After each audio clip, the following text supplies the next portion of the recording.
Shah Alam is Malaysia's first planned city after country get independence in 1957. Shah Alam became capital of Selangor in 1978, replacing Kuala Lumpur after was declared a federal territory. Shah Alam also get the upgraded to city status in 2020. The city is located within the Klang Valley and it was divided in 3 main zones, which is North, Central and South. It consists of 17 villages and 56 sections, with the most being residential. Shah Alam strategically connected by the major highway and the commuter line linking to the Kuala Lumpur and Klang. The rapid population growth has created development and pressure because the equal access to the urban service. Most important thing is the city managed by the Shah Alam City Council (MBSA), which oversees the planning, infrastructure, public health and environmental protection. In 2023, Shah Alam was awarded Malaysian Sustainability Cities Award. From the award they get, Shah Alam actually grows as the urban development by guided on the Shah Alam Draft Local Plan 2035, and it's supported by a few plans like Smart Selangor Action Plan, Smart and Safe Program, and the last one is the Low Carbon 2030 Action Plan. All these plans are to ensure that Shah Alam as the sustainable and get the inclusive growth. Main challenges that Shah Alam facing due to rapid urbanization and industrialization is housing. Shah Alam has grown quickly due to urbanization and industrialization. Many young people, industrial workers and local migrants have moved to the city. This has caused the population to increase, which also raised the demand for housing. However, the supply of affordable houses has not kept up with this demand. According to the National Property Information Centre in 2023, the average house price in Shah Alam is about 500,000. At the same time, the average household income is only around 5,000 per month. This shows a big gap between income and house price, which make it hard for middle and low income group, such as the M40 and B40 to buy a home. Most new housing projects focus on medium and high cost units.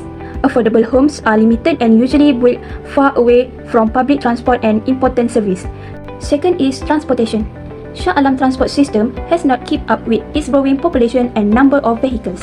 Public transport is limited, so many people rely on private cars.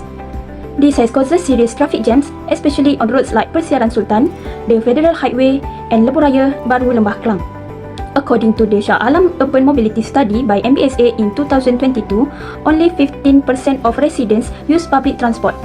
The delay in the LRT3 project has made things worse. Bus services are also poor, slow, not well connected and unreliable.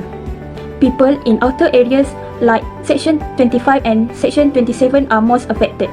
These problems make daily travel harder. Next challenges is pollution. Shah Alam is a major industrial city with more than 20 industrial zones, including in Section 15, 23 and Bukit Raja.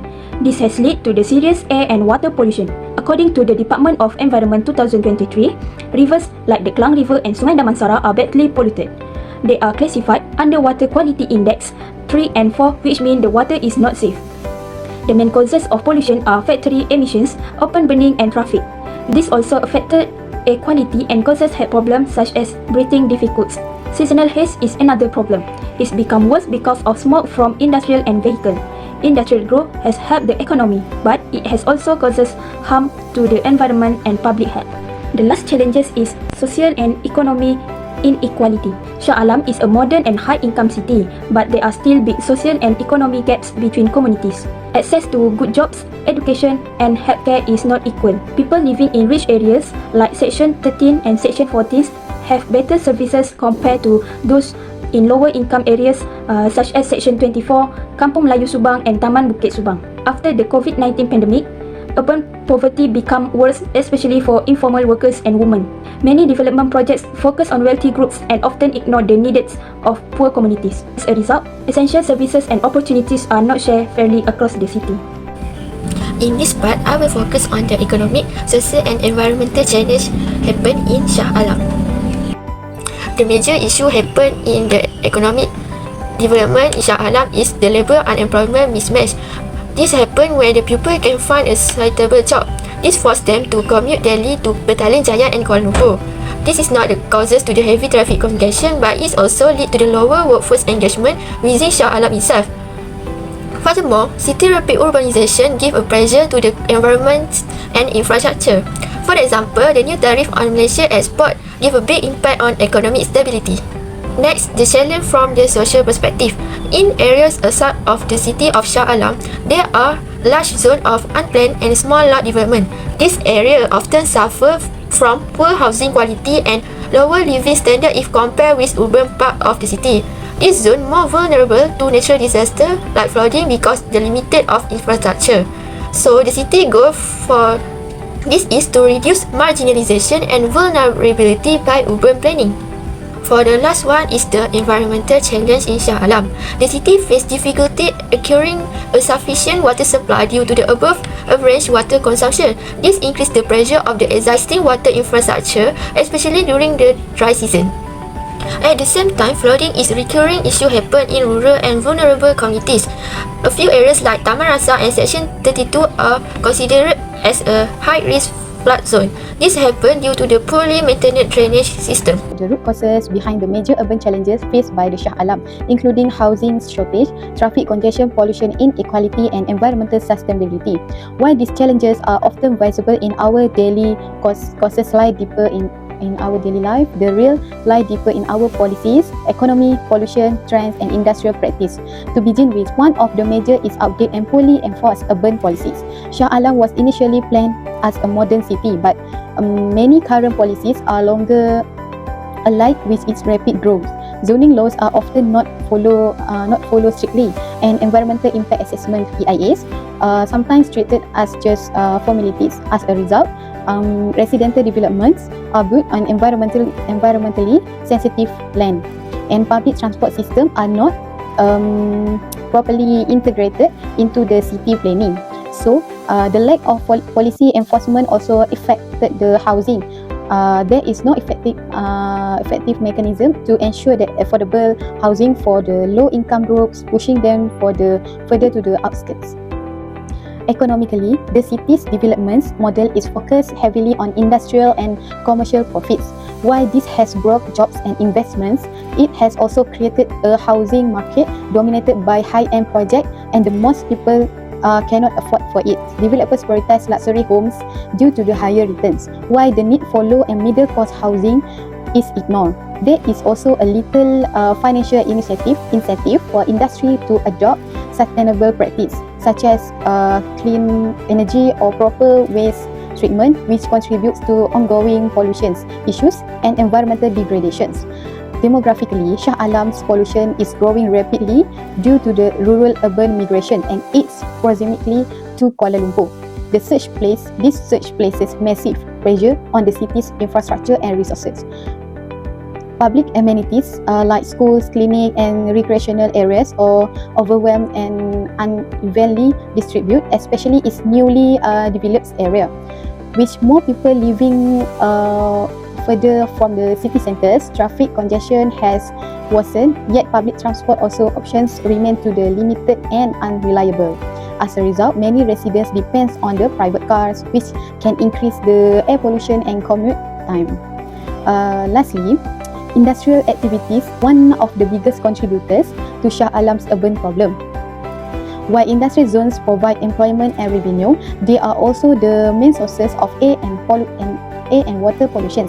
Many factories, especially in Glenmarie and Section 23, release undirected waste and emissions into the environment, often without the strict monitoring. Development of solution. The first solution focused on urban planning and governance. It emphasized the need to modernize outdated planning regulation by adapting successful models like Singapore's Integrated Urban Planning (IUP). By doing this, urban development can become more organized and sustainable. At the same time, it is important to enforce affordable housing quotas in all new development to ensure inclusivity and prevent housing inequality. Another important step is to strengthen the Shah Alam City Council (MBSA) by increasing its funding, improving staff training, and encouraging partnership with university and NGOs to enhance planning capabilities. The second area is economic diversification, which aims to move away from an industrial-focused economy to one that is more inclusive and diversified. This involves investing in underserved areas such as Section U10 and U16 to create job opportunity and improve infrastructure.